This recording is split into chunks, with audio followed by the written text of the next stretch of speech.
Breaking news చూస్తున్నాం. తెలంగాణ మాజీ CM BRS అధినేత కేసీఆర్ మళ్లీ రాజకీయాల్లో యాక్టివ్ అవుతున్నారు. పార్టీ నేతలతో వరుస సమావేశాలు నిర్వహిస్తూ క్యాడర్లో జోష్ నింపే ప్రయత్నం చేస్తున్నారు. ఈ క్రమంలోనే ఇవాళ ఎర్రవల్లిలోని ఫామ్ హౌస్ లో కీలక నేతలతో సమావేశం కానున్నారు. కేసీఆర్ అధ్యక్షతన మధ్యాహ్నం 2 గంటలకు సమావేశం నిర్వహిస్తున్నట్లు ఒక ప్రకటనలో పార్టీ తెలిపింది. ఈ సమావేశంలో BRS party working president KTR party బలోపేతంపై మాట్లాడనున్నట్టు సమాచారం.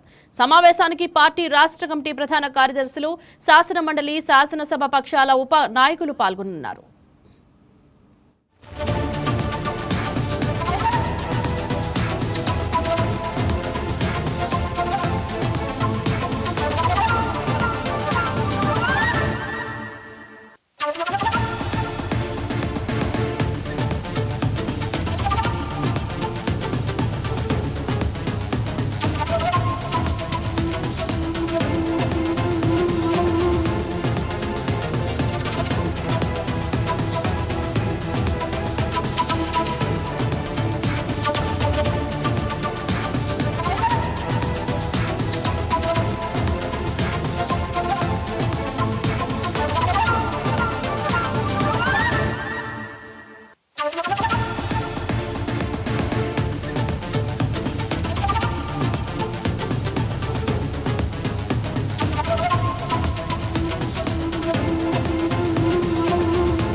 ఈ సమావేశంలో పార్టీ సంస్థాగత నిర్మాణం, ప్రభుత్వం, పార్టీ ఇన్ఛార్జీల నియామకం సహా పార్టీ బలోపేతం తదితర ముఖ్య విషయాలపై చర్చ జరగనుంది. ఈ సందర్భంగా పార్టీ ముఖ్య నేతలకు కేసీఆర్ కీలక సూచనలు చేసి బాధ్యతలు అప్పగించనున్నట్లు తెలుస్తోంది.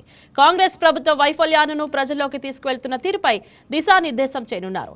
భవిష్యత్తులో చేపట్టాల్సిన పోరాట కార్యక్రమాలు, ప్రజల్లోకి తీసుకువెళ్లాల్సిన అంశాలపై సూచనలు, సలహాలు ఇవ్వనున్నట్లు సమాచారం. అలాగే పరిషత్ గ్రేటర్ హైదరాబాద్ పరిధిలోని కార్పొరేషన్ల ఎన్నికల్లో అనుసరించాల్సిన వ్యూహాలపై కూడా ముఖ్య నేతలకు దిశానిర్దేశం చేసే అవకాశాలున్నాయని పార్టీ వర్గాలు తెలిపాయి. దీనిపై మరింత సమాచారం మా కరెస్పాండెంట్ సంపత్ ఫోన్ ద్వారా అందిస్తారు. సంపత్, చెప్పండి, కేసీఆర్ మళ్ళీ రాజకీయాల్లోకి యాక్టివ్ అయ్యారా?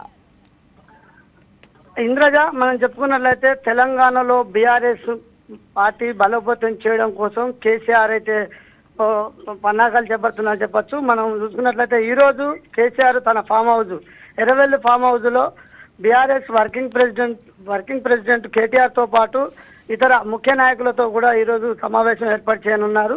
ఇటు రానున్న రోజుల్లో తెలంగాణలో బీఆర్ఎస్ పార్టీ జెండా ఎగరవేయడమే దీని ప్రధాన లక్ష్యం అని చెప్పుకోవచ్చు. ఏదేమైనప్పటికీ బీఆర్ఎస్ పార్టీ బలోపేతం చేయడం కోసం ఇప్పటి నుంచి మళ్ళీ బీఆర్ఎస్ అధినేత చంద్రశేఖరరావు ఈ యొక్క మంతనాలు చేపడుతున్నారని చెప్పొచ్చు. ఇప్పటికే మనం చూసుకున్నట్లయితే తెలంగాణలో కాంగ్రెస్ పార్టీని అంతం చేయడం కోసం, బీఆర్ఎస్ పార్టీ పునరుద్ధరణ నిర్వహణ చేయడం కోసమే ఈ యొక్క సభలు ఏర్పాటు చేయడానికి ముందుకు వస్తున్నారని కూడా చెప్పొచ్చు. ఇప్పటికే బీఆర్ఎస్ నాయకులు కూడా ఎక్కడికక్కడ వారు కూడా కేసీఆర్ మళ్ళీ ముందుకు వచ్చి సభలు ఏర్పాటు చేస్తున్నారని చెప్పని కూడా స్థానికంగా ఉన్నటువంటి నాయకులు కూడా సంతోషంతో కొంత సంబరం కూడా వ్యక్తం చేస్తున్నారని చెప్పొచ్చు. ఇంద్రజ. రైట్ సంపత్, ఈ సమావేశం వెనుక మోదీ మీటింగ్ ప్రభావం ఏమైనా ఉందా? సమావేశం వెనుక మోదీ కూడా రాజకీయ